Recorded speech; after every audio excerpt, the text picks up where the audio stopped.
আছেন তো? আমার হাতে যে কিতাবটার নাম কি? সবাই বলতে পারেন নাই? আওয়াজ করে বলেন তো, কিতাবটার নাম? এই কিতাবে ভুল আছে? সন্দেহ আছে? সংশয় আছে? এটা আলোর পথ দেখায়। এই কিতাব মানুষকে মানুষের মতো মানুষ বানায়, ঠিক কিনা? গরুর পেট থেকে বেরোলে ওটা গরু, ছাগলের পেট থেকে বেরোলে ওটা ছাগল হয়, মানুষের পেট থেকে বেরোলে ওটা মানুষ হয় না, ওটার মানুষ বানাইতে হয়। মানুষ বানানোর জন্য কোরআন পড়ার দরকার আছে না নাই?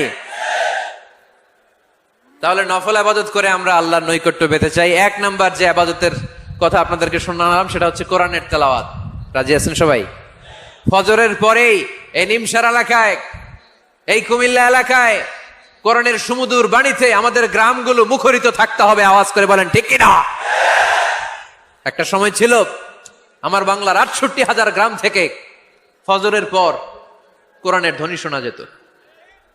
৬৮,০০০ গ্রাম থেকে মক্তবগুলো থেকে আল্লাহর বাণী শোনা যেত। কিন্তু এখন নানা ষড়যন্ত্রের কবলে পড়ে আমাদের মক্তব বন্ধ হচ্ছে, আমাদের কোরআন তেলাওয়াত থেমে যাচ্ছে। কোরআনের তেলাওয়াত কশিন কালেও থামায় দেওয়া যাবে না। চিল্লায় বলে